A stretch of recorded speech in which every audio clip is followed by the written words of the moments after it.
Good morning बच्चों आज genetics का प्रिंसिपल ऑफ इनहेरिटेंस का लेक्चर नंबर 3 पढ़ेंगे। अभी लेक्चर नंबर 3 कहाँ पर है? तो ये जो है लेक्चर नंबर 3 जब हम पढ़ेंगे, मैंने ऑलरेडी डिस्कशन करा था कि ये एक क्रोमोसोम है। इस क्रोमोसोम के अंदर में एक सिंगल जीन है, ये दूसरा जीन होता है। सिंगल जीन के अंदर में Mendelian and post Mendelian principle होता है। तो सिंगल जीन को इंट्राजेनिक इंटरेक्शन कहते हैं, इंट्राजेनिक इंटरेक्शन। एंड इसके अंदर में लेक्चर 2 में था मेंडेलियन इनहेरिटेंस एंड लेक्चर 3 में है पोस्ट मेंडेलियन इनहेरिटेंस, जो आज पढ़ेंगे। पोस्ट मेंडेलियन इनहेरिटेंस के अंदर में हमने क्या क्या पढ़ेंगे वो देखेंगे। इधर देखो लेक्चर 3 ये पोस्ट मेंडेलियन प्रिंसिपल है। उसके अंदर में जो टॉपिक पढ़ेंगे वो टॉपिक हमें अभी देख लेंगे। ये टॉपिक क्या है चलो देखते हैं।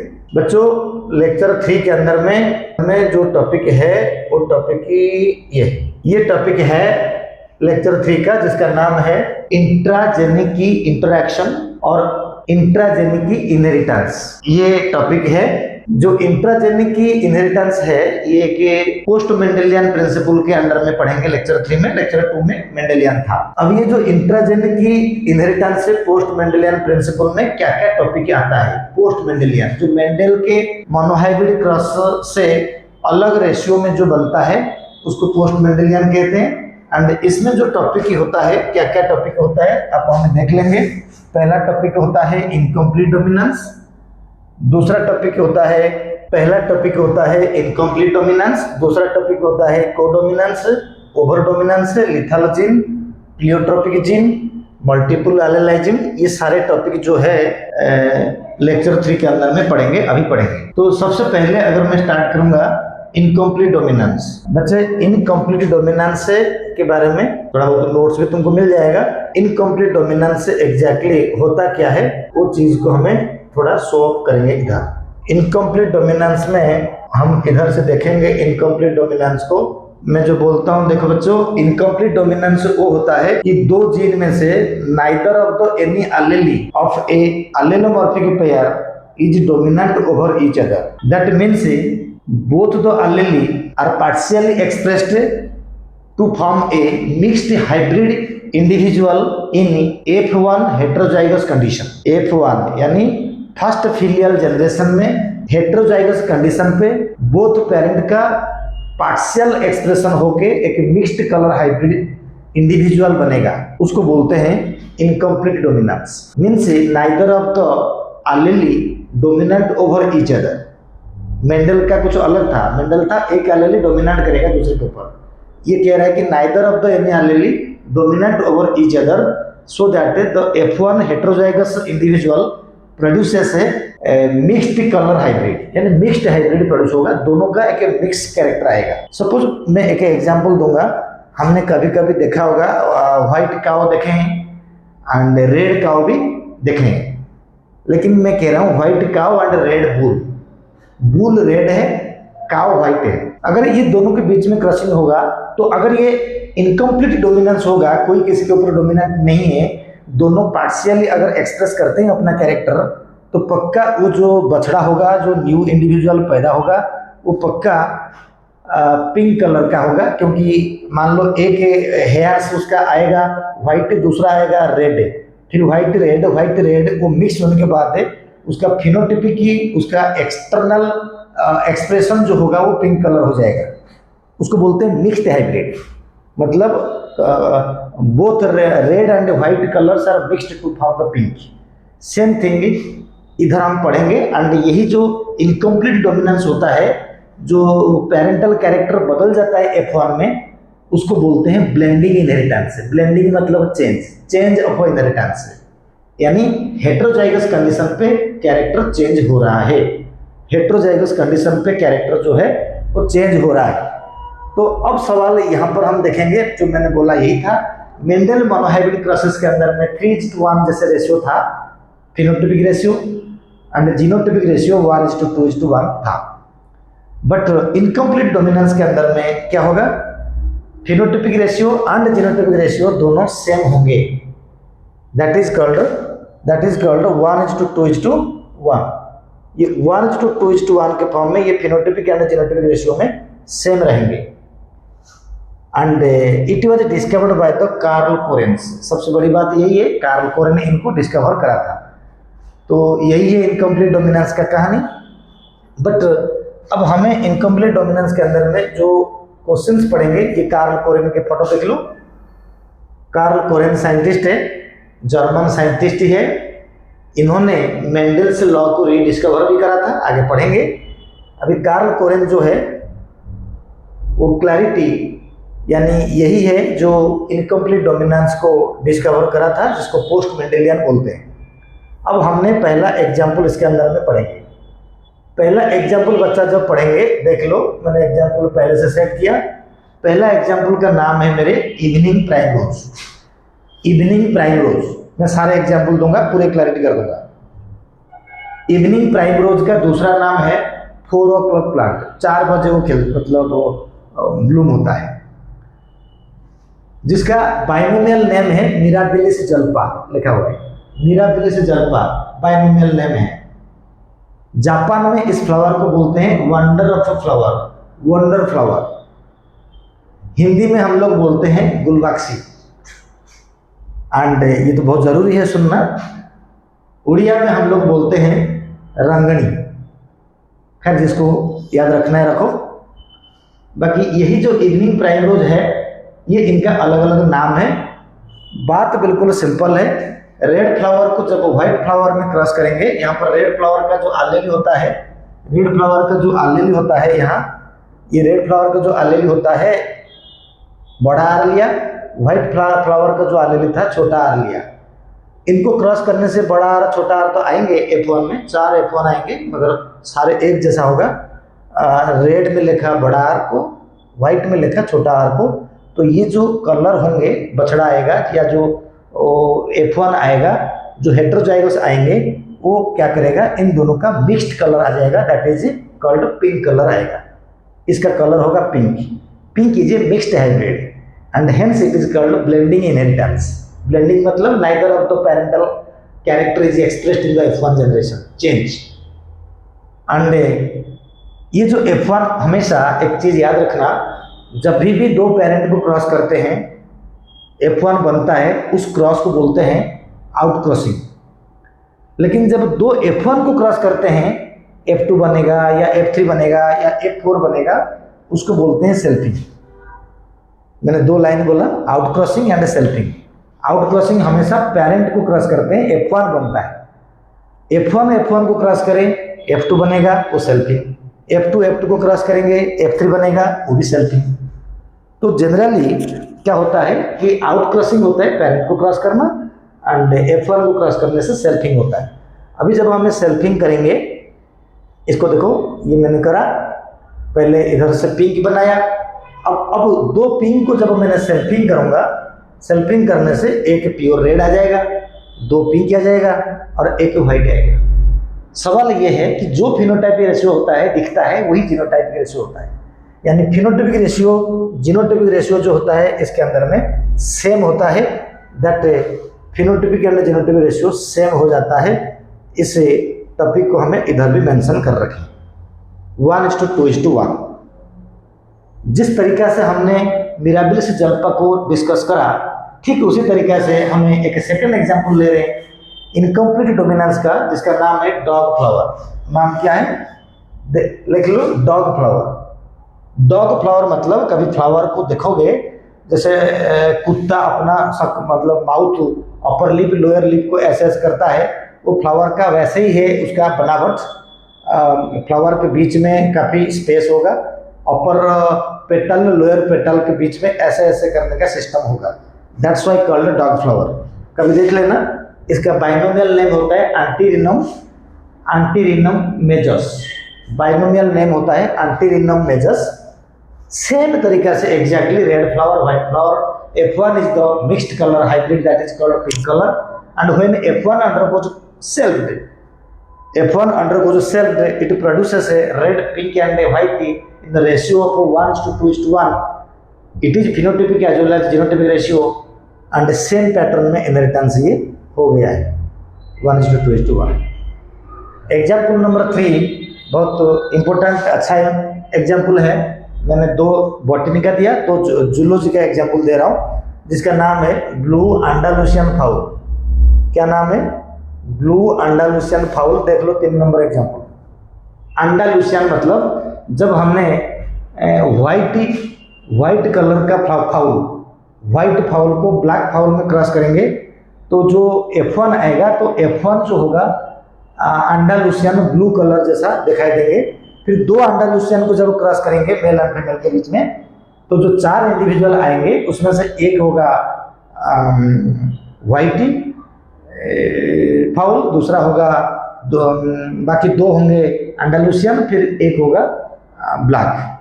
यानी फिनोटाइपिक यानी जीनोटाइपिक रेशियो 1:2:1 में होगा। ये कैरेक्टर देखो इधर से मैं दिखाया, सेल्फिंग कर दिया। देखो स्प्लैश व्हाइट WW लिया जीन को, ब्लैक फीदर्स BB लिया, ये फीमेल है। जो WB बन गया इसके अंदर में आ गया F1, वो ब्लू अंडालुसियन फाउल आया। दोनों के character partially expressed, that is called incomplete dominance. तो सेल्फिंग करने के बाद व्हाइट आया एक, ब्लैक भी आया एक, अंडालुसियन आगे 2। थोड़ा बहुत अगर वो मुर्गी को देखोगे तो मुर्गी ऐसा होता है, ब्लैक एंड व्हाइट के बीच में अगर क्रॉसिंग करवाएंगे तो जो हेटेरोजाइगस प्रोड्यूस होगा वो अंडालुसियन होगा। अंडालुसियन थोड़ा सा ब्लू कलर जैसा दिखाई देगा। यही है इसका बेसिक कंसेप्ट, ये हमारे डेली लाइफ में होता है। तो हमें इनकम्प्लीट डोमिनेंस का 3 एग्जाम्पल इसमें से दे दिया मैंने, और एक बढ़िया एग्जाम्पल दूंगा इनकम्प्लीट डोमिनेंस में जो एनसीईआरटी में है। इसका नाम होता है starch grain size of the P. चौथा एग्जाम्पल एनसीईआरटी का है। बेटा मैंने यहाँ पर थोड़ा लिखा, आप उसको देख लो। मैंने ये लिखा, एनसीईआरटी में मेंशन कर रखा है, बड़ा पी एंड छोटा P are the 2 allele of a P plant. बड़ा पी छोटा P are the 2 allele of the P plant mention हुआ है, देख लो। The 2 allele of the P plant है। बेटा जो बड़ा पी एंड छोटा P both are expressed in a partial way, that's why called incomplete dominance। But यहाँ पर कॉन्सेप्ट 2 तरीका से है, एनसीईआरटी ने 2 तरीका से मेंशन करा एंड वो सही है। कैसा सही है ना? ये बोला गया है कि अगर हमने with respect to shape of the seed, with respect to shape of the seed, the capital B and small b represent a dominant and recessive concept, that is it obey the Mendel's या Mendelian inheritance pattern. But when a बड़ा B and छोटा B represents a size of the starch grain, then that represent the incomplete dominance। यानी size shape के हिसाब से नहीं है। मैंने शेप साइज दोनों बताया होगा इधर से, ये शेप ये साइज, शेप मेंडेलियन का है। अब मैं पढ़ा रहा हूँ पोस्ट मेंडेलियन का इनकम्प्लीट डोमिनेंस है। तो मैं कह रहा हूँ विथ रेस्पेक्ट टू साइज, यहाँ पे लिखा होगा विथ रेस्पेक्ट टू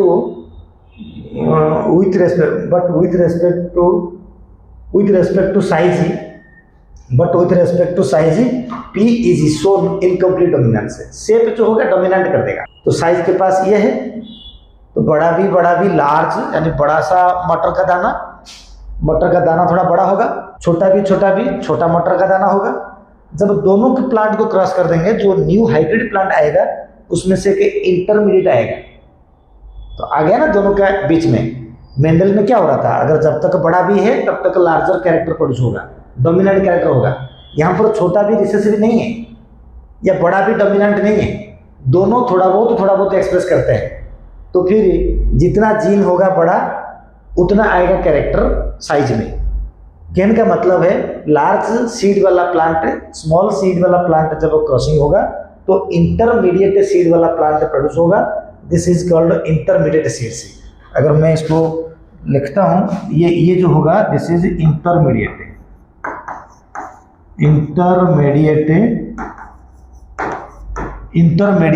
सीड से प्रोड्यूस होंगे, यानी बीच वाला होगा।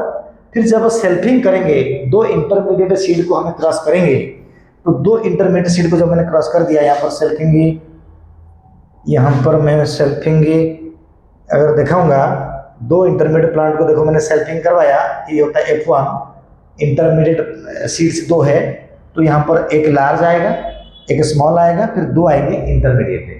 यानी this is also called a blending inheritance है, because its phenotypic and genotypic ratio is 1:2:1। This is also blending inheritance है। मोस्ट इंपोर्टेंट यही है, P plant with respect to size it shows incomplete dominance है, and P plant gene with respect to shape it is a dominant and recessive. यानी round and wrinkled जो are small are लेते थे, NCERT में यहाँ पर B and small भी करा। क्लियर है? With respect to shape it is dominant and recessive, Mendelian principle के द्वारा इनहेरिट करेगा। With respect to size it is incomplete dominance, it is post Mendelian principle के द्वारा इनहेरिट करेगा। This is principle of inheritance. अब now हम, ये हो गया हमारा इनकम्प्लीट डोमिनेंस का कंसेप्ट है। देख लो बच्चे, इनकम्प्लीट डोमिनेंस में जो हमारा चैप्टर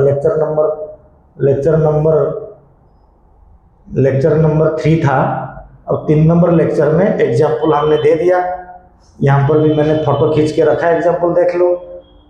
प्राइम रोज वाला एग्जाम्पल है, रेड एंड व्हाइट को क्रॉस करवाएंगे तो पिंक कलर बनेगा, सारे पिंक है। लेकिन जब दो पिंक को क्रॉस करवा देंगे, एक रेड आएगा, एक व्हाइट आएगा, दो पिंक आएगा। ये प्रैक्टिकल एग्जाम्पल है, इसको भी आप देख सकते हो। This is called blending inheritance. अब हमें पढ़ेंगे ब्लेंडिंग इनहेरिटेंस के बाद हम क्या पढ़ेंगे? ब्लेंडिंग इनहेरिटेंस के बाद हमें अब लेक्चर नंबर 2 लेक्चर 3 का जो नेक्स्ट होता है एग्जाम्पल, जो टॉपिक है कोडोमिनेंस। नेक्स्ट होता है कोडोमिनेंस। हाँ, कोडोमिनेंस आ गया हमारा लेक्चर 3 का सेकंड पार्ट है कोडोमिनेंस। बेटा कोडोमिनेंस इनकम्प्लीट था, मिक्स्ड हाइब्रिड। कोडोमिनेंस में को मतलब both the allele can expressed with each other, and both the allele not partially expressed. That is, when both the allele of a allelomorphic pair expresses equally, that cross is called codominance.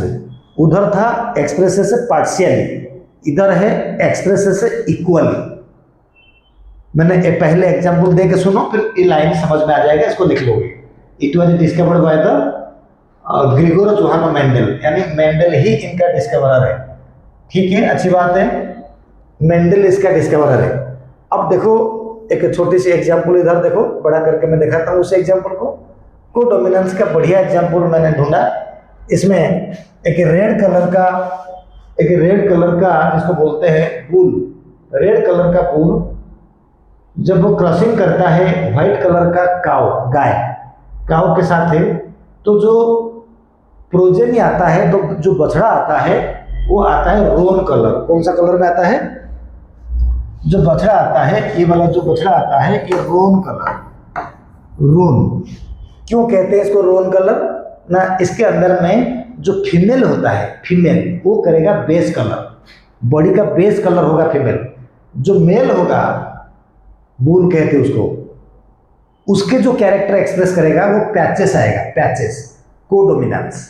तो मैंने clarity करा, जो female होगा वो रहेगा base colour. किसी NEET का statement question है ये, फीमेल होगा बेस कलर, मेल का कलर पैचेस में आएगा, F1 में पैचेस में आएगा। तो दिस इज कॉल्ड रोन, इसको बोलते हैं, this is called roan, ROAN।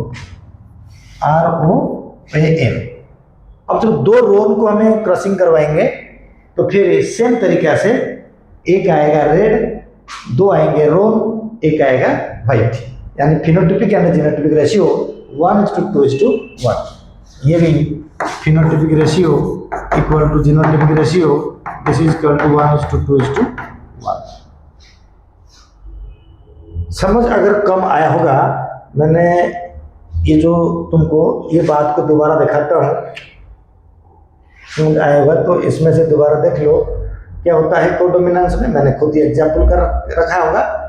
इधर देखो, मैंने रेड कैटल को व्हाइट काउ के साथ, यानी रेड बुल को व्हाइट काउ के साथ क्रॉसिंग करवा दिया, तो जो बना था F1 RW, दिस इज रोन मतलब व्हाइट के ऊपर रेड का पैचेस।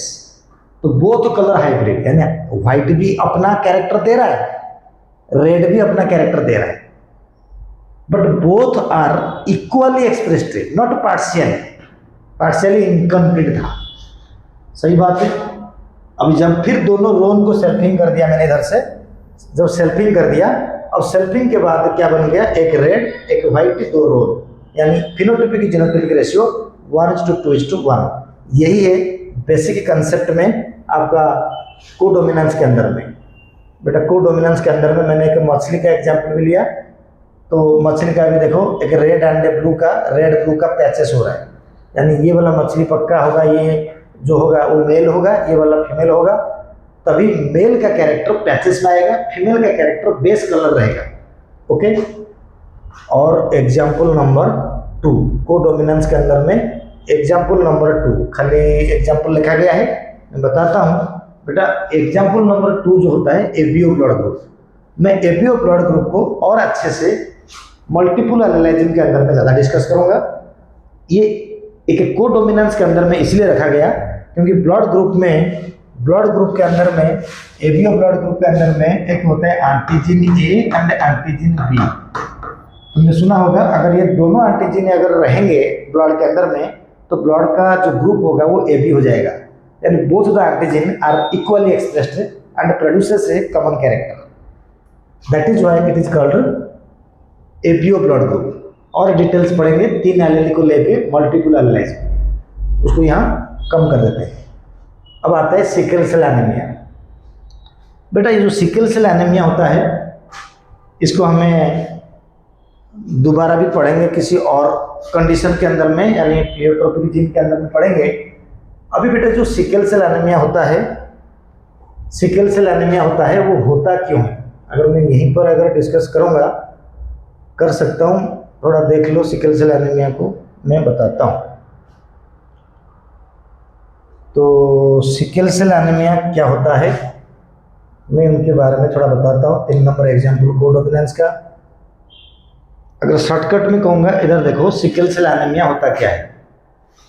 आप ये मान लीजिए हमारे बॉडी में क्रोमोसोम नंबर 11, क्रोमोसोम नंबर 11 में जब म्यूटेशन होता है, क्रोमोसोम नंबर 11 में जब म्यूटेशन होता है, वो म्यूटेशन की वजह से जो हमारा हीमोग्लोबिन होता है वो हीमोग्लोबिन डिफेक्टिव बनता है। वो जो हीमोग्लोबिन डिफेक्टिव बनता है वो हीमोग्लोबिन क्या होता है ना, हमने डिफेक्टिव हीमोग्लोबिन को किस तरीका से दिखाएंगे, शो करेंगे ना। यहाँ पर होता है haemoglobin HbA HbS crushing with HbA HbS। तो ये जब क्रशिंग होगा तो यहाँ पर बनेंगे HbA HbA, तो फिर अब यहाँ आ जाएगा HbA HbS, फिर आ जाएंगे HbA HbS, लास्ट होगा HbS एंड HbS। अभी ये जो कोडोमिनेंस के अंदर में ये भी 1:2:1 होगा, क्योंकि कोडोमिनेंस से जो बोलता है कि ये अभी क्या होता है, नॉर्मल है, ये इंडिविजुअल नॉर्मल है। अभी ये दोनों जो होते हैं कोडोमिनेंस है। कोडोमिनेंस का मतलब है कि 2 एलील है, यानी ये जो होता है सिकल सेल है, मतलब खून का शेप ऐसे ही होगा। ये होता है शेप जो होगा आपके आरबीसी के स्ट्रक्चर ऐसे होगा, इसमें आरबीसी स्ट्रक्चर ऐसे होगा।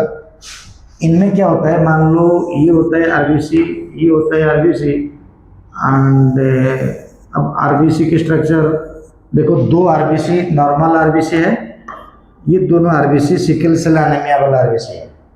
तो कोडोमिनेंस में, अच्छा ये जो पर्सन होगा ये नॉर्मल पर्सन होगा। इसी को कोडोमिनेंस बोलने का बेसिक वजह ये है, the person has a RBC, 50% RBC are normal and 50% RBC are sickle cell. Still the person behaves normally but it carries disease, it can transmit their disease to the next generation. वो आगे हमें gene mutation में पढ़ेंगे। ये है sickle cell anaemia का कहानी। मैं पूरे जीन को, क्रोमोसोम को लेके कैसे म्यूटेशन हुआ वो किसी और टॉपिक में बताऊंगा। तो अब ये जो आता है सिकल सेल एनीमिया यही है। तो इस हिसाब से हमारा जो टॉपिक था कोडोमिनेंस ये खत्म हो गया है।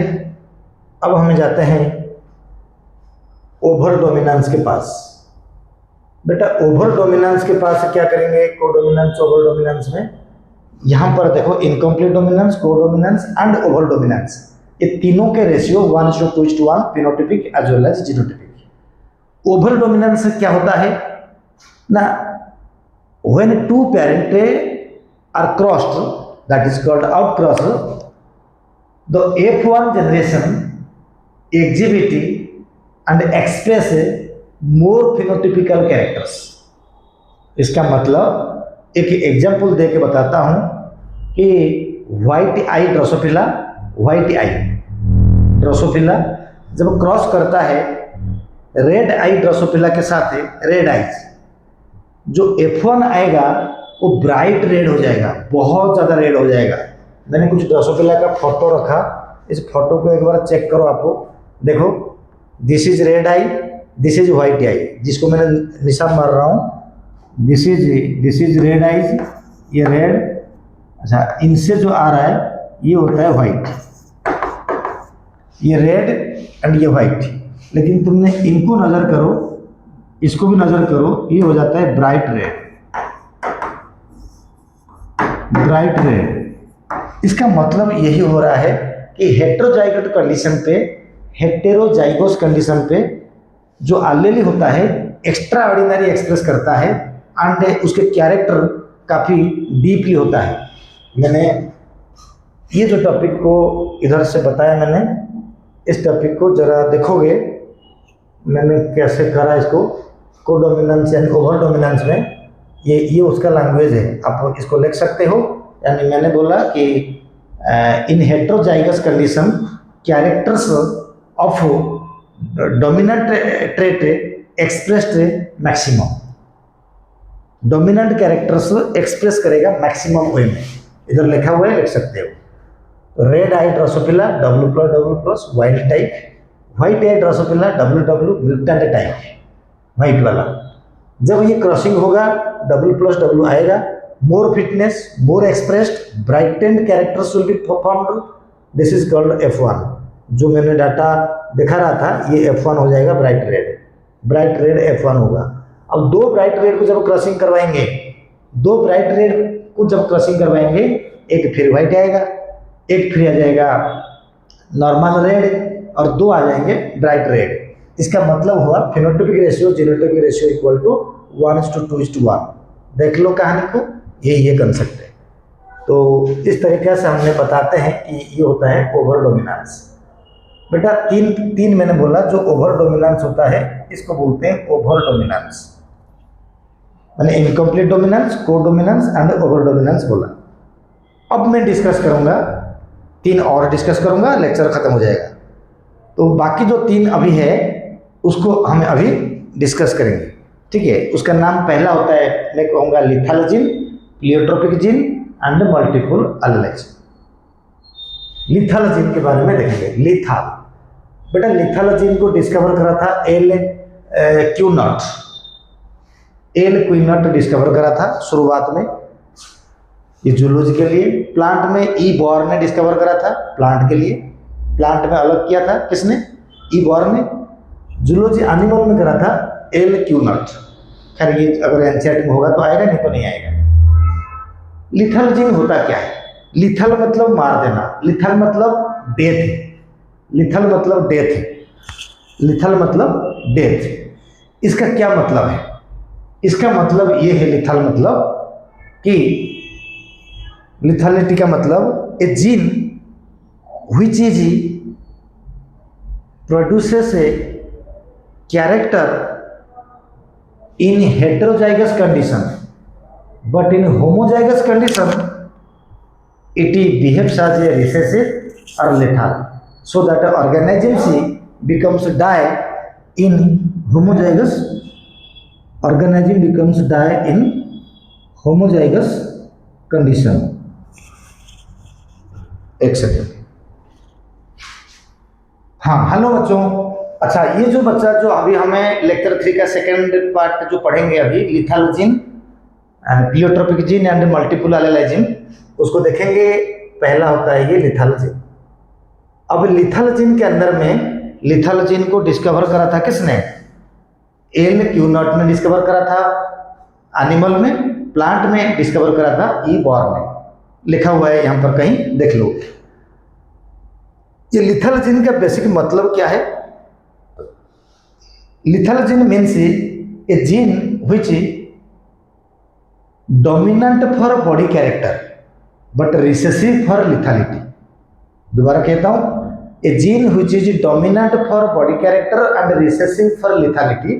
इसका मतलब ये है, कोई भी एक जीन ले लो, A B C D E F है, मैंने वाई ले रहा हूं क्योंकि वाई बुक का है, तो वाई एक जीन है। बड़ा वाई जब होमोजाइगस कंडीशन पे आएगा तो ऑर्गेनाइजिम मर जाएगा। जब हेट्रोजाइगस कंडीशन पे आएगा तो ऑर्गेनाइजिम अपना बॉडी कैरेक्टर शो करेगा। यानी lethal gene is produces body character in heterozygous condition, but in homozygous condition that gene able to dies the organism. Homozygous में मार देगा, हेट्रोजाइगस में बॉडी कैरेक्टर शो करेगा। That's it. यही चीज को हम डिस्कस करते हैं इसके अंदर में। मैंने थोड़ा बहुत इसके अंदर में देखो मेंशन करा, वाई एक जीन है। बड़ा वाई छोटा वाई में बॉडी कैरेक्टर बीसी लिखा, बॉडी कैरेक्टर करोगे, बीसी तो कोई दूसरा बीसी नहीं है। तो ये जो बड़ा वाई होता है, जब जीन आएगा तो वो मर जाएगा। अब इस बात को देखो, ये येलो कलर का माउस का एग्जाम्पल था, इतना ही था। ये कि येलो एंड ब्राउन कलर का हल्का हल्का माउस है। अब देखो क्या कहानी होता है इसके अंदर में। बड़ा वाई छोटा वाई, यानी ये डायरेक्ट F1 से ही किया जा रहा है। जब इन दोनों को क्रॉस कर देंगे तो ये बड़ा वाई जो होगा वो मर जाएगा। जो मरा हुआ चीज, यानी मरा हुआ ही पैदा होगा, जाइगोट ही खत्म हो जाएगा। तो जो पैदा होंगे, 2 येलो होंगे, 1 ब्राउन होगा। तो फिर ये जो है 1:2:1 नहीं है, ये 2:1 के रेशियो में आएगा। देखो बेटा, लेक्चर 3 में 2 पार्ट करा मैंने। एक पार्ट था 1:2:1, दूसरा पार्ट था 2:1। और 2:1 में क्या है? लिथालजिन, प्लियोट्रोपिक जीन, मल्टीपल एलेलाइजिन, ये तीनों को हम डिस्कस करेंगे अभी। तो लिथालजिन मतलब होमोजाइगस में मर जाएगा ऑर्गेनाइजिम, हेट्रोजाइगस में बॉडी कैरेक्टर आएगा। जब ये येलो माइस, ये होता है येलो कलर का माइस जो होता है, मैं इधर से थोड़ा लिख देता हूँ। ये जो हो जाएगा, दिस इज येलो माइस हो जाएगा, येलो, एंड ये भी हो जाएगा येलो कलर का। 2 माइस को जब क्रशिंग करवाएंगे, 2 येलो माइस को, जैसे ये दोनों हैं येलो माइस, जब क्रशिंग करवाएंगे तो आएगा बड़ा वाई, ये मर जाएगा, मरा हुआ आएगा, लिथाल हो जाएगा। होमोजाइगस में लिथालिटी आता है, पॉइजन हो जाता है, डेथ हो जाता है। हेट्रोजाइगस में येलो कलर आएगा, एंड दोनों स्मॉल वाई होमोजाइगस में आ जाएगा ब्राउन कलर। यानी जो रेशियो था वो रेशियो 1:2:1 नहीं है, 2:1 है। लिथालजिन के दूसरा एग्जाम्पल अगर दूंगा, कैसे दूंगा? देखो, लिथालजिन के दूसरा एग्जाम्पल दे रहा हूं। प्लांट के केस में मैंने शायद बोला होगा, ई बॉर ने डिस्कवर करा था लिथालजिन को। In plant it was discovered by the E Baur. यहां लिखा हुआ है, ई बॉर लिखा हुआ है इन द स्नैपड्रैगन प्लांट में ई बॉर ने डिस्कवर करा था। रीजन सेम है एंड कंक्लूजन सेम है। ये भी एक येलो कलर का स्नैपड्रैगन लीव्स लिया था। येलो कलर हेट्रोजाइगस कंडीशन में कैरेक्टर एक्सप्रेस हो रहा है, ये भी हेट्रोजाइगस कंडीशन है, कैरेक्टर एक्सप्रेस हो रहा है। जब इनको क्रशिंग कर दिया गया तो बड़ा जी जो आ जाएगा होमोजाइगस कंडीशन वाला एलील, वो मर जाएंगे। बाकी 2 आएंगे येलो लीफ वाला स्नैपड्रैगन प्लांट, बाकी 1 आएगा ग्रीन लीफ वाला स्नैपड्रैगन प्लांट। ये भी जो रेशियो होगा फिनोटाइपिक जीनोटाइपिक का मतलब जो होगा, यहाँ पर जो होगा लिखा नहीं है, यहाँ पर भी ये जो रेशियो होगा, दिस इज कॉल्ड 2:1 होगा, नॉट 1:2:1। इट इज 2:1 में कम बनेगा, 2:1 में कम बन जाएगा। अब हमने देखेंगे कि ये जो येलो माइस होता है ये ट्रू ब्रीड नहीं है, मतलब बड़ा वाई वाला वो रिप्रोड्यूस नहीं कर पाएंगे, या जो स्नैपड्रैगन प्लांट में जो बड़ा जी वाला जो येलो कलर का प्लांट होगा वो होगा ही नहीं एंड वो रिप्रोड्यूस नहीं कर पाएंगे। तो कंक्लूजन है a gene which shows body character in heterozygous condition and exhibits lethality or recessiveness in homozygous condition, so that the ratio becomes 2:1. Homozygous dominant organisms becomes die. Hence we said yellow leafy never true breed, उधर भी था yellow माइसी never true breed, बड़ा Y वाला माइसी नहीं है। तो इस तरीका से हमारा लिथल जीन खत्म हुआ, शायद इस पेज में और है नहीं, दूसरा आएगा हमारा नेक्स्ट पेज में, हम जाएंगे प्लियोट्रोपिक जीन के बारे में। क्या है प्लियोट्रोपिक जीन के बारे में बच्चा? ध्यान दो, प्लियोट्रोपिक जीन बहुत इंपॉर्टेंट होता है, इसमें 3 एग्जाम्पल में डिस्कस करूंगा, मेन इंपॉर्टेंट ये है। बेटा प्लियोट्रोपिक जीन होता क्या है? प्लियोट्रोपिक जीन, प्लियो मतलब मैनी, ट्रोपिक मतलब effect, many effect of a single gene is known as a pleiotropic effect, many effect of a single gene is known as a pleiotropic effect और gene, यानी एक gene का many effect है, many phenotypical character produce होगा, उसको बोलेंगे pleiotropic gene. और एक मजेदार बात मैंने यहाँ पर जरूर बोलूंगा, बोलना चाहिए आज ए टीचर, मैं बोलूंगा NCERT national counselling of education research and training, इन्होंने प्लियोट्रोपिक जीन को कहां पर लिखा? जिन्होंने प्लियोट्रोपिक जीन को लिंकेज क्रॉसिंग ओवर के बाद में लिखा NCERT ने लिखा, यानी NCERT कोई रिसर्च करके इस बात को लिखा नहीं है, उधर किसी रिसर्च पेपर को उठा के डिसऑर्डर तरीका से, रैंडम तरीका से NCERT के अंदर में रिप्रेजेंट करा, जिसका कोई मतलब नहीं है। तो ये NCERT वाले कोई रिसर्च करके टॉपिक को अपनी जगह पे नहीं रखा है, यानी रैंडमली लिखा गया है प्लियोट्रोपिक जीन NCERT के अंदर में। चलिए हम टॉपिक को जो पढ़ेंगे, मैंने शायद डेफिनेशन बता दिया। प्लियोट्रोपिक जीन का मतलब एक जीनी, मैंने इसका समरी कहता हूँ, एक जीनी मैनी फिनोटिपिकल इफेक्ट प्रोड्यूस करेगा। कब करेगा ना? जब वो जीन म्यूटेशन हो जाएगा। एक समरी याद रखना, जीन जब म्यूटेशन हो जाएगा तो वो अपना कैरेक्टर प्रोड्यूस नहीं कर पाएगा।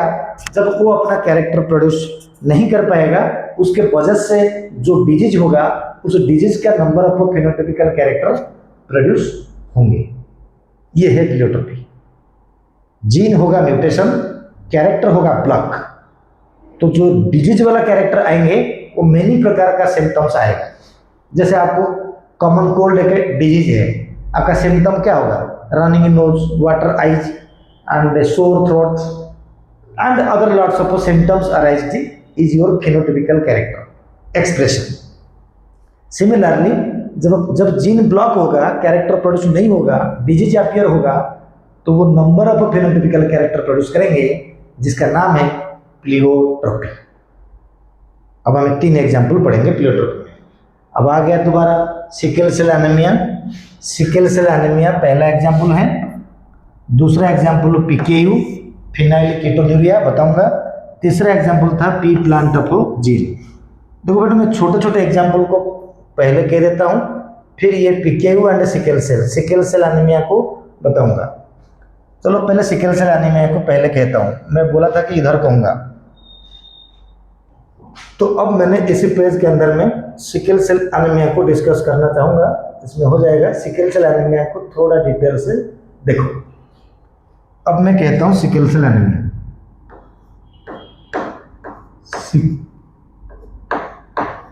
सिकल सेल एनीमिया, इसके ओरिजिन को देखो। Sickle cell anaemia is a disease is occur due to the point mutation. होता क्या है, क्लैरिटी देखो। ये एक क्रोमोसोम है, this is a chromosome number 11, chromosome number 11। अब ये क्रोमोसोम नंबर 11 में ये होता है, अंदर में क्या होता है, ये अंदर में ये होता है डीएनए। अब ये डीएनए में एक जीन है, जिस जीन के अंदर में होता है CTC एंड GAG, ये इसका नॉर्मल जीन है। अरे डीएनए में 2 स्ट्रैंड होता है, एक सेंस स्ट्रैंड एक एंटीसेंस स्ट्रैंड, एक कोडिंग स्ट्रैंड एक non coding strand. Non coding strand ऊपर वाला है, वो एक्चुअली कोड करता है, वो बाद में सीखोगे। जैसे भी होगा, ये डीएनए है, ये भी एक डीएनए स्ट्रैंड है। अब CTC जीन, इसको मैंने बोलता हूँ this is called template strand. ये होता है टेम्पलेट। बेटा टेम्पलेट जो स्ट्रैंड होता है वही एक्सप्रेस करता है mRNA में। तो ये CTC एक्सप्रेस करेगा GAG में, ये mRNA है, ये mRNA है। अब ये GAG क्या बनाएगा, GAG एक अमीनो एसिड बनाएगा, जिस अमीनो एसिड का नाम है glutamic acid. Glutamic acid GLU लिखा मैंने। इससे पहले भी अमीनो एसिड होंगे 1 2 3 4 5, यानी 1 2 3 4 5 6, ये 6 नंबर वाला अमीनो एसिड होता है ग्लूटामिक एसिड, इस जीन की वजह से। फिर इधर भी एक ग्लूटामिक एसिड होता है, वो कोई मतलब नहीं। अब 6 नंबर का ग्लूटामिक एसिड ये है, इसके वजह से जो हीमोग्लोबिन होता है उसका एक प्रॉपर कॉन्केव लाइक शेप में रहता है हीमोग्लोबिन। यही है हीमोग्लोबिन का शेप, इस प्रोटीन की वजह से। ये था नॉर्मल। अगर ये जीन म्यूटेशन होगा, अगर ये जीन म्यूटेशन होगा, ये होता है जीन, मैंने इधर लिख दिया जीन। अभी ये जीन जब म्यूटेशन होगा, जो जीन म्यूटेशन होगा, मैंने लिखा म्यूटेशन, जब जीन होगा म्यूटेशन, ये CAC देखो म्यूटेशन हो गया, GAG अपना था। टेम्पलेट स्ट्रैंड का जो T था वो ट्रांसवर्सन हुआ। पॉइंट म्यूटेशन कई प्रकार के होते हैं। ट्रांसवर्सन का मतलब आडेनाइन में चेंज होगा, आडेनाइन में प्यूरिन चेंज होगा पिरिमिडाइन में। तो T था पिरिमिडाइन एंड A हो गया आडेनाइन। तो यहाँ पर आडेनाइन में यानी पिरिमिडाइन चेंज हुआ आडेनाइन में, T चेंज हुआ आडेनाइन में। इसको बोलते हैं transversion of point mutation. This is kind of missense mutation also. CAC GAG mutation हुआ जीन, यही जीन है, यही म्यूटेंट जीन है। अगर मैं इसको ऐसे लिख देता हूं, this is called a mutant gene, ये होता है म्यूटेंट जीन।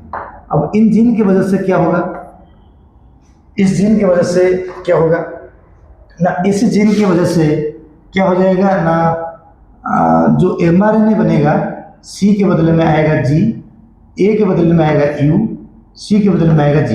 तो जो mRNA बनेगा वो ऐसे बनेगा, ये हो जाएगा उसका mRNA। तो mRNA जो प्रोटीन बनाएगा, जो अमीनो एसिड को कैरेक्टर देगा, वो अमीनो एसिड होगा valine.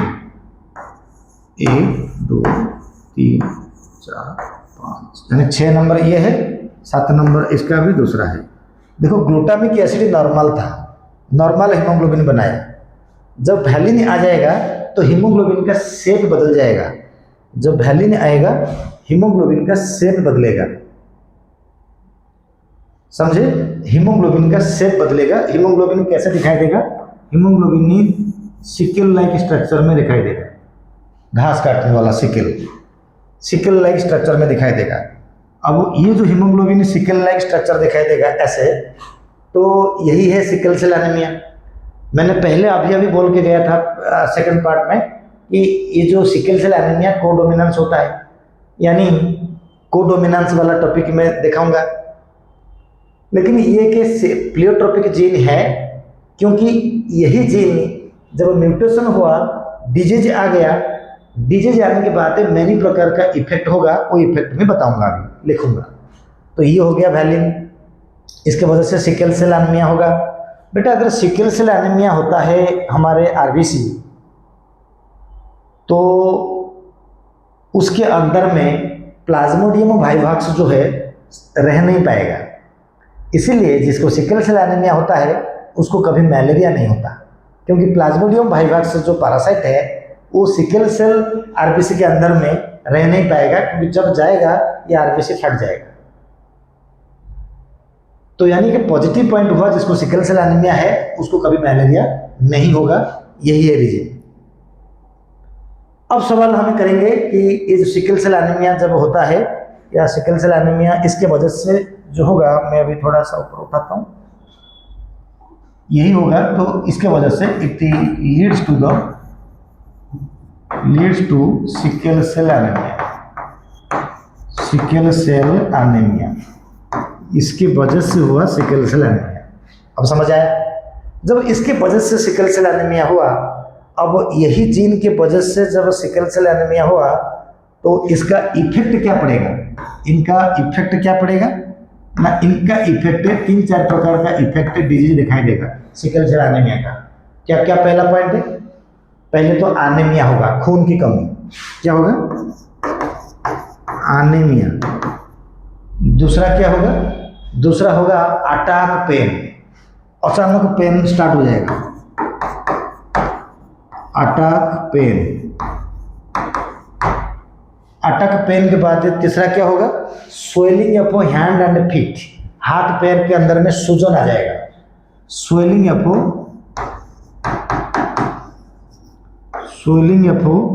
Feet, hand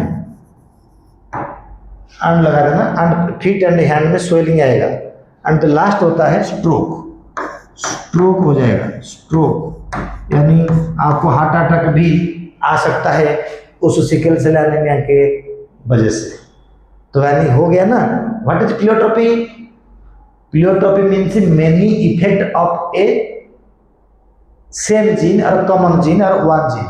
one gene has many effects because of a mutation, that is called pleiotropic.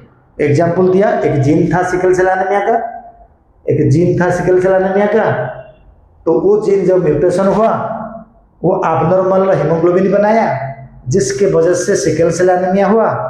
उसके वजह से many type of phenotypical character express हुआ। देखो character, anaemia, attack pain, swelling feet and hand and stroke.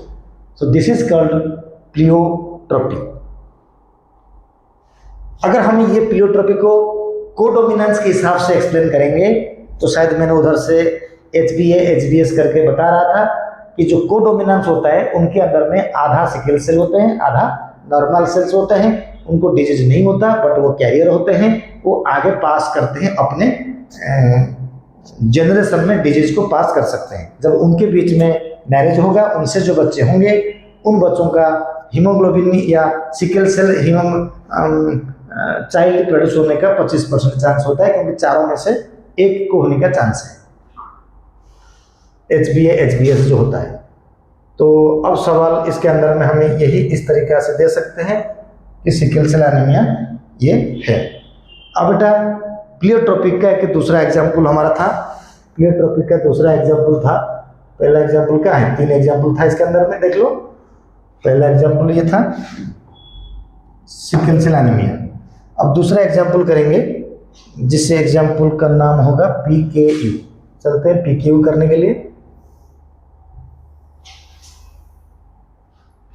अब हम पढ़ते हैं PKU। इस एग्जाम्पल को बोलते हैं PKU। बोले तो फिनाइल कीटोन्यूरिया। ये थोड़ा क्रिटिकल है, इसलिए लिखता हूँ, सुनो। फिनाइल कीटोन्यूरिया, फिनाइल कीटोन्यूरिया, इसका नाम है फिनाइल कीटोन्यूरिया। बच्चा एक क्रोमोसोम है हमारे बॉडी में, 12 नंबर क्रोमोसोम। कौन सा नंबर? 12 नंबर क्रोमोसोम में होता क्या है? 12 नंबर क्रोमोसोम में होता क्या है? 12 नंबर क्रोमोसोम में क्या होता है? देखो क्या होता है। मैं सबसे पहले इधर से लिखूंगा, ये chromosome number 12, chromosome number 12, chromosome number 12।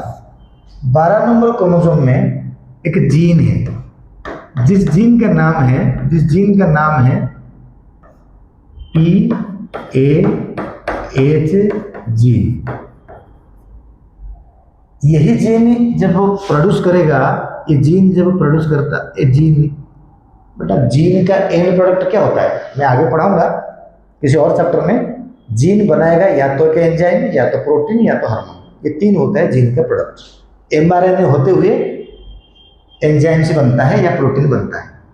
तो ये जीन है, पहले एमआरएनए बनेगा, उसके बाद एंजाइम से बनेगा, जिस एंजाइम का नाम है PAH, मतलब फिनाइली अलानाइनी हाइड्रोक्सिलेज एंजाइम। इसको अगर मैं ऐसे लिख दूंगा, phenylalanine hydroxylase enzyme, hydroxylase enzyme PAH, phenylalanine hydroxylase enzyme में 12 नंबर क्रोमोसोम का एक जीन है। जीन का नाम PAH प्रोड्यूसिंग जीन यानी PAH जीन, एंजाइम का नाम PAH। ये जीन करता क्या है ना, यही जीन नहीं, ये एंजाइम है ना, ये एंजाइम है, ये फिनाइली अलानाइन को क्या बनाता है, फिनाइल अलानाइन को बनाता है टायरोसिन में।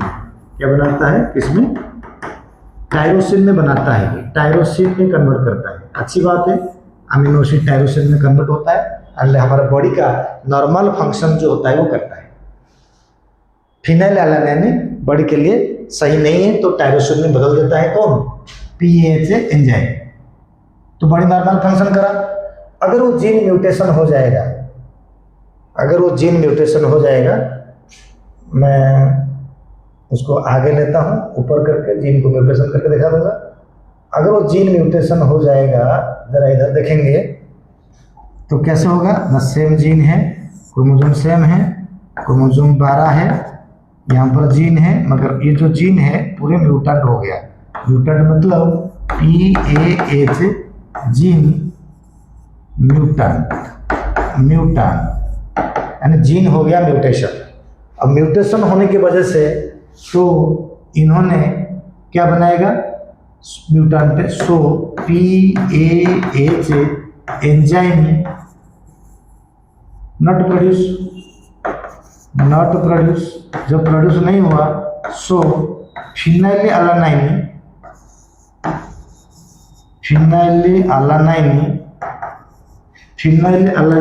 Changes to phenylpyruvic acid, phenylpyruvic acid, ये फिनाइली पायरुविक एसिड में चेंज हो जाएगा।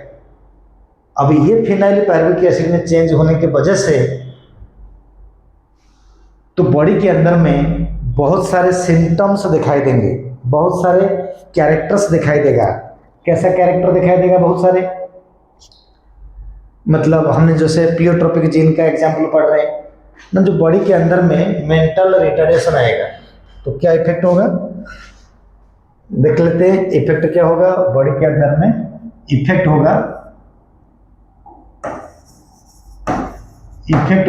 पहला मेंटल रिटार्डेशन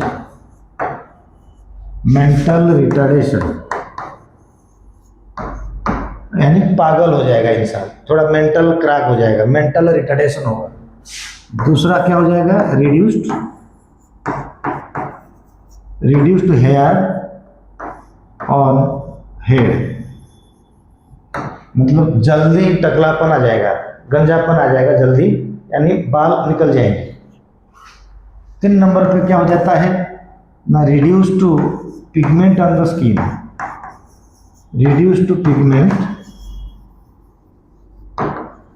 ऑन स्किन में पिगमेंट कम हो जाएगा, सफेद कलर का दाग क्रिएट हो जाएगा स्किन में, सफेद कलर का दाग यानी स्किन में स्पॉट आ जाएगा।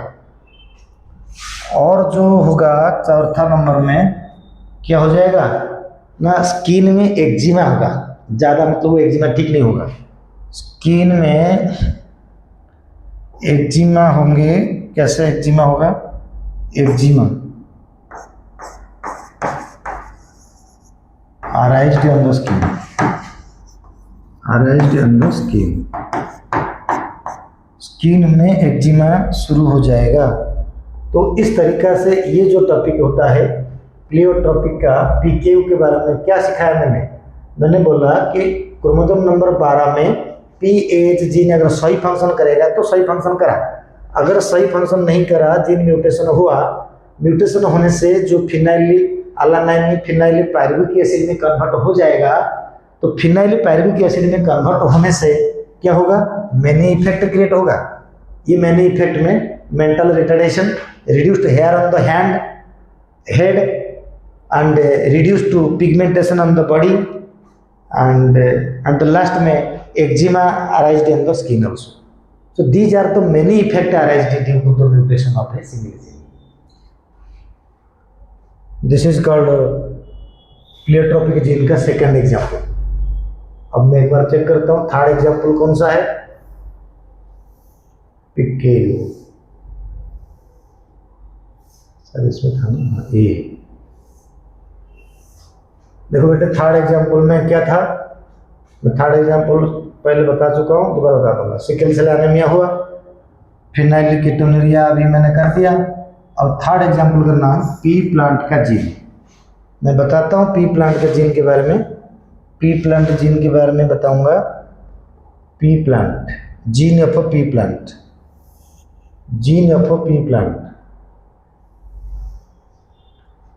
Gene of P plant, gene of P plant में अब हम यहीं से डिस्कस कर देंगे एग्जाम्पल नंबर 3 में। एग्जाम्पल 3 में gene of P plant, gene of P plant. I have told you बड़ा बी एंड छोटा बी, ये दो एलील होते हैं। एंड ये दो एलील क्या करते हैं, कई प्रकार का कैरेक्टर प्रोड्यूस करते हैं। इनको भी हमें प्लियोट्रोपिक जीन कहेंगे। म्यूटेशन इसके अंदर में कहानी नहीं है। एक जीन, ये दो एलील है एक जीन का, एक gene can produces shape of the seed, size of seed, amount of synthesis of starch के, सिंथेसिस ऑफ स्टार्च ग्रेन है। तो मैनी इफेक्ट है, यानी many type of phenotypic character expression हो रहा है। तो ये जो बी एंड बी, ये दो, एक पी प्लांट का एक जीन है, दो एलील एक जीन, इन्होंने ये तीनों कैरेक्टर प्रोड्यूस करते हैं। इस तरीका से हमने प्लियोट्रोपिक जीन के बारे में कंप्लीट करा। अब लास्ट है लेक्चर 3 का, जिसको बोलते हैं मल्टीपल एनालाइजिंग। हम देखेंगे नेक्स्ट पेज में लिखा हुआ है मल्टीपल एनालाइजिंग। देखो बेटे मल्टीपल एनालाइजिंग ये एनसीईआरटी में है, इसको थोड़ा अच्छे से सुनना, अच्छे से समझना। मल्टीपल एनालाइजिंग मतलब generally a gene has a two allele, generally a gene has a two allele, but due to mutation many allele produces. Due to many allele produces, every allele give their own phenotypical character. This is phenomenon is called multiple allelism. अब हमें इस multiple analysing के, मैं तो बोल दिया, लिखना जरूरत नहीं है, दोबारा बोल देता हूँ। Multiple allelism. Generally, a gene has a two allele, but due to mutation, many alleles are produced. Many alleles are produced, and every allele give their own phenotypical characters. The process, the phenomena is called multiple allelism. दो example मैंने दूंगा। पहला example standard example देंगे, जिस example number 1 होगा इसके अंदर में। पहला एग्जाम्पल होगा ABO blood group, ABO blood group. बेटा ABO blood group is a classic example of multiple analysing, NCERT में लिखा हुआ है। बेटा एबीओ ब्लड ग्रुप कुछ नहीं होता, क्योंकि ब्लड ग्रुप जो होता है 4 प्रकार के होते हैं। जनरली वो प्लस माइनस वो आरएच फैक्टर घटाओ, ए बी एंड ओ। अभी जो ए बी एंड ओ होता है, तो इसलिए ए है, बी है, ए बी है, ओ है, तो इसलिए पूरा कुल मिला के बोलते हैं कि एबीओ ब्लड ग्रुप। अब हमारे पास है एक प्रोटीन, एक एंटीजीन होता है, जिस एंटीजीन का 3 एलील होते हैं। मैंने 2 एलील कोडोमिनेंस से बोला था। अब आई एक एंटीजन होता है, आई क्या होता है, एंटीजन होता है। इसके 3 एलील होते हैं, आई A, I B, I B. 3 allele होने की वजह से ये अपना एक्सप्रेशन कैसे करता है ना, ये जो 3 एलीली, इसको मैंने ऐसे बोलता हूँ 3 एलीली, 3 एलीली, 3 एलीली जिसका है। एंड ये जो 3 allele it produces a 4 phenotypic character, phenotype and 6 genotype, 6 genotype. इनका फॉर्मूला है, मैं बता दूंगा। चलो फॉर्मूला अगर हम यही बताएंगे, if n equal to number of allele, number of allele, then n plus 1 is the number of phenotype, number of phenotype, and n into n plus 1 divided by 2 is the number of genotype, number of genotype। इस तरीका से देख लो, question को check करो। एक gene है जिसके पास 3 एलीली है, अगर 3 एलीली होगा तो फिनोटाइप कितना होगा, 3 + 1 n होता है ना allele, n is the number of allele, then n + 1 is the number of phenotype. तो यहाँ पर जो होगा ना, हम क्या कहेंगे, n = 3 है ना। n अगर 3 होगा तो n + 1 = 4।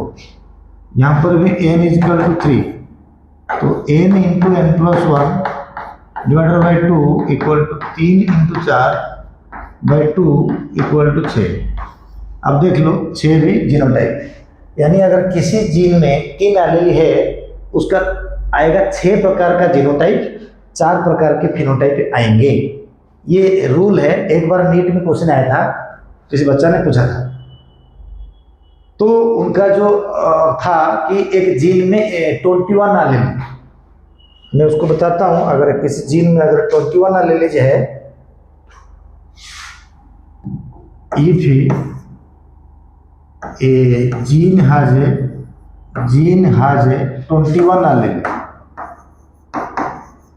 एलीली, then number of phenotype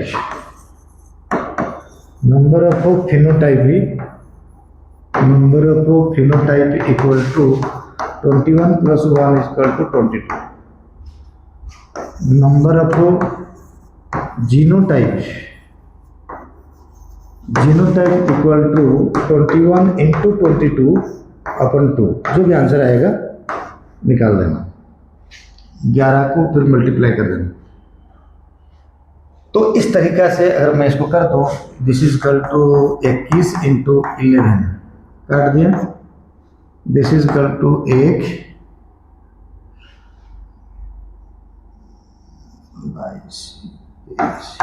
231 genotype से इसके अंदर में प्रोड्यूस हो जाएंगे। तो इस तरीका से मैंने जो फार्मूला बोला, उस फार्मूला के हिसाब से क्वेश्चन से कर लोगे। अब मैं टॉपिक जाता हूं किसके पास है, जो मैं डिस्कस कर रहा था, एबीओ ब्लड ग्रुप का एलीली 3 है। उसको एक बार चेक करते हैं कौन सा एलीली होता है एबीओ ब्लड ग्रुप के। ये जो आई होता है, आई के पास है कितने एलीली होते हैं, 3 एलीली होता है, आई A, I B and I not. तो इनसे जो जीनोटाइप से प्रोड्यूस होंगे, जीनोटाइप होंगे आई ए, एक genotype, I A I not, दूसरा जीनोटाइप आई बी, एक genotype I B I not, एक genotype I A I B, ये दूसरा जीनोटाइप आई नॉट, ये जीनोटाइप।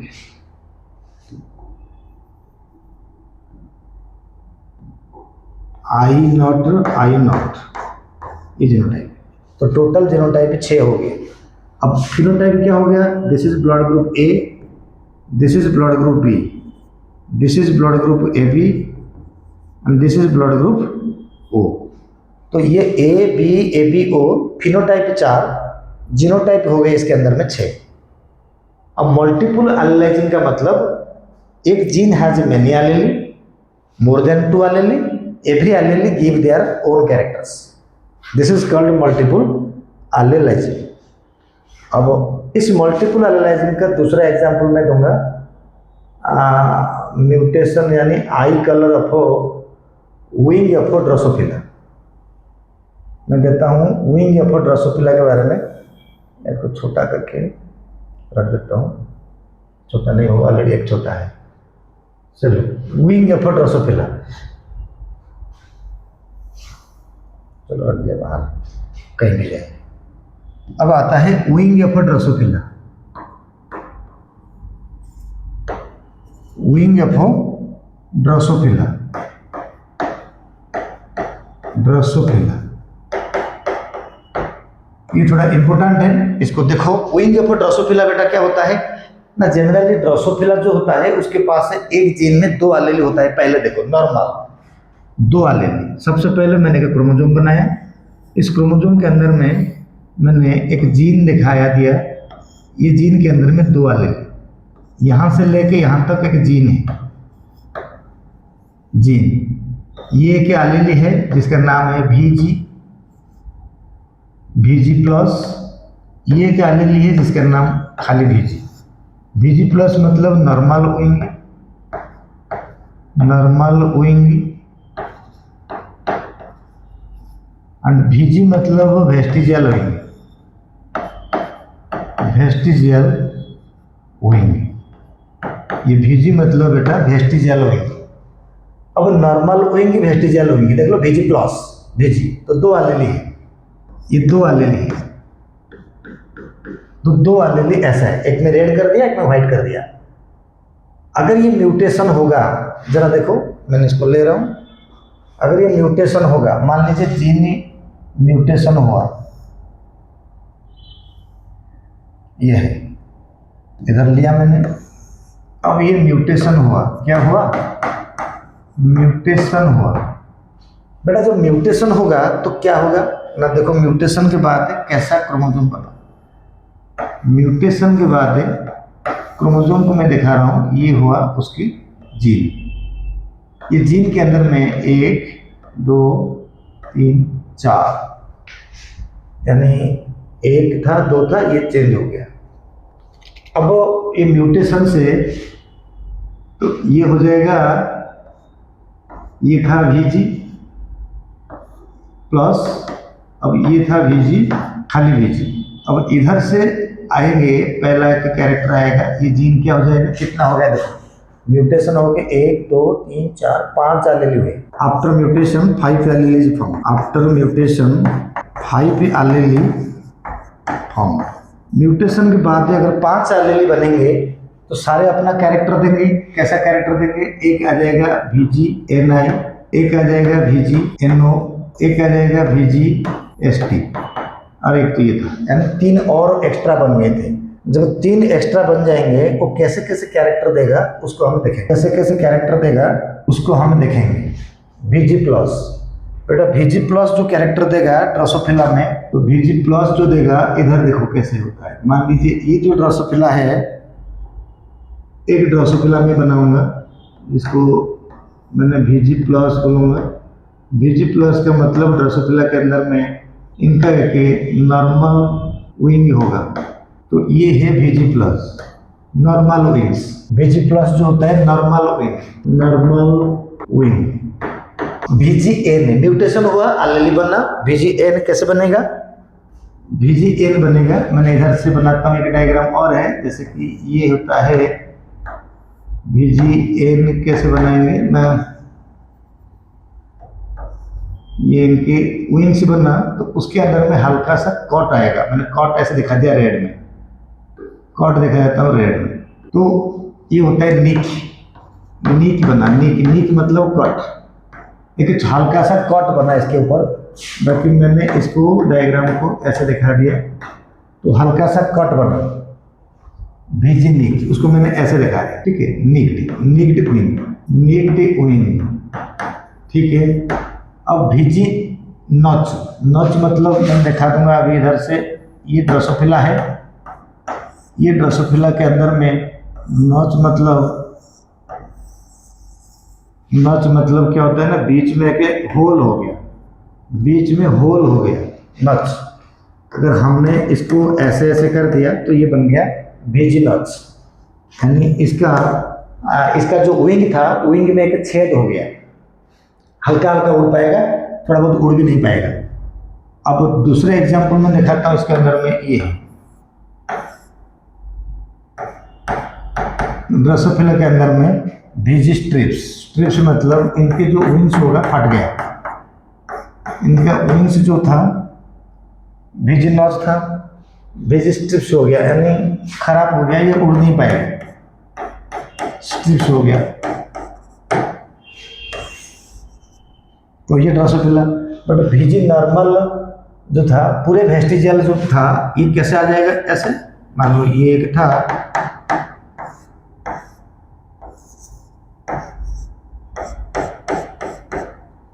ये ड्रोसोफिला में पूरे विंग्स गायब हो गया।